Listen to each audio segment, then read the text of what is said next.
আজকে তৈরি করছি বাঙালির হারিয়ে যাওয়া অনেক পুরাতন একটা রেসিপি, চাল মোচার ঘন্ট।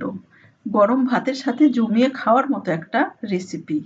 আশা করছি রেসিপিটি আপনাদেরও খুবই ভালো লাগবে আর তৈরি করাও খুবই সহজ। তো প্রথমে এজন্য আমি এখানে একটা মোচা নিয়েছি। মোচাটা খুব ভালো করে বেছে নিতে হবে। তো এজন্য এই যে উপরের যে খোলা সেটা এইভাবে তুলে নিতে হবে। আর এই ভিতরের অংশটা এভাবে খুব ভালো করে বেছে নিতে হবে। তো সমস্ত মোচার যে খোলাটা সমস্ত অংশটাই ঠিক এভাবে তুলে নিলাম। এরপর ভিতরে যে সাদা অংশ এই পর্যায়ে কিন্তু আর এটা তুলে নেব না, এটা এইভাবেই কেটে নেব।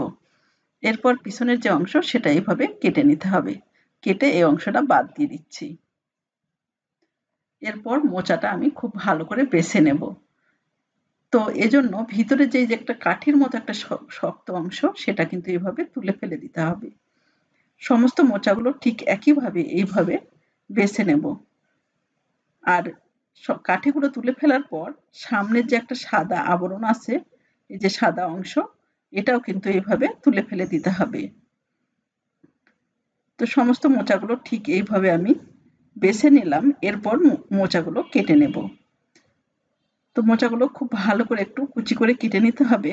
মোচাগুলো যত ভালো করে কুচি করে কাটা হবে খেতে কিন্তু তত ভালো লাগবে। তো মোচাগুলো কেটে নেওয়ার পর এই যে সাদা যে অংশ সেটাও ঠিক এইভাবে কেটে নেব। প্রথমে আমি চাক চাক করে কেটে নিচ্ছি। এরপর ভালো করে একটু লম্বা করে কুচি করে কেটে নেব। এরপর এই মোচাগুলো কিন্তু কেটে নেওয়ার পর সঙ্গে সঙ্গে জলে ভিজিয়ে দিতে হবে, না হলে কিন্তু কালো হয়ে যাবে। আর এখানে নিয়েছি কিছুটা জল গরম করে নিয়েছি।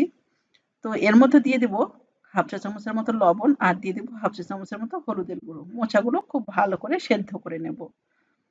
তো জলটা যখন ফুটে উঠবে তখন এখানে মোচাগুলো দিয়ে দিতে হবে। মোচাগুলো দেওয়ার পর এটা খুব ভালো করে সেদ্ধ করে নিতে হবে। আমি মিডিয়াম হিটে প্রায় ৮ থেকে ৯ মিনিটের মতো এটা সেদ্ধ করে নেব। তো ঢাকা দিয়ে দিলাম।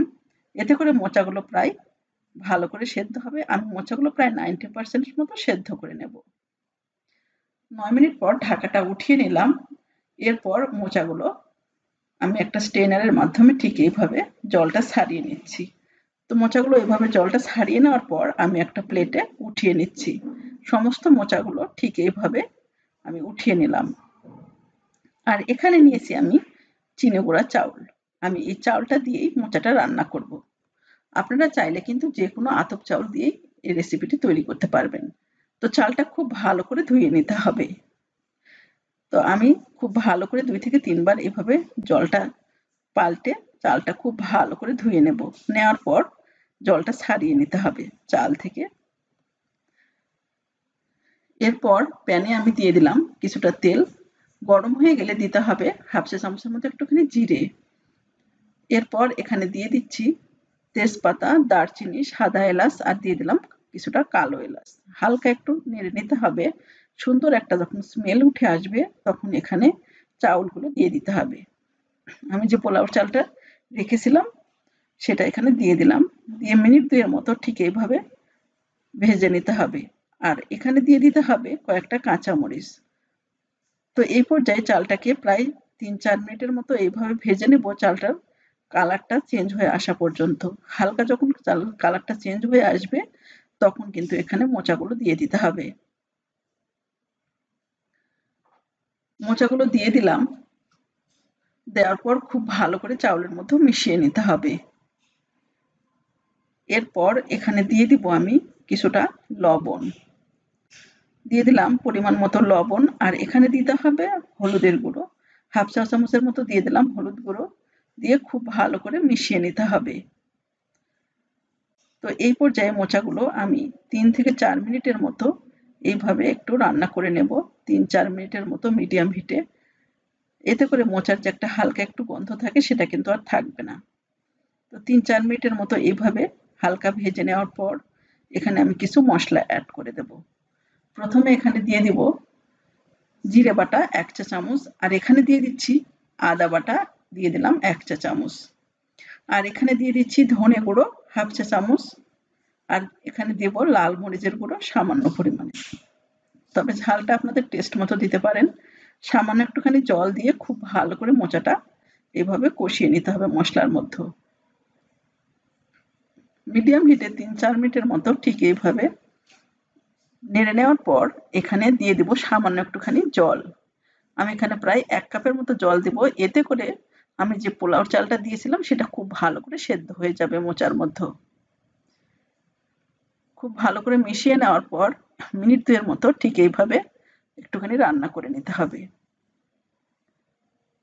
তো ঢাকা দিয়ে নিলাম। তো ঢাকাটা উঠিয়ে নেওয়ার পর এখানে আমি দিয়ে দিব আতপ চাউলের গুঁড়ো। আমি খুব ভালো করে একটু জল দিয়ে মিশিয়ে নিয়ে এখানে দিয়ে দিব। এতে করে মোচাটা কিন্তু সুন্দর একটু মাখো মাখো হবে।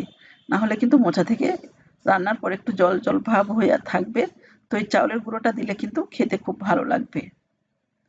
এরপর এখানে দিয়ে দিতে হবে চিনি। 1/2 চা চামচের মতো দিলাম চিনি।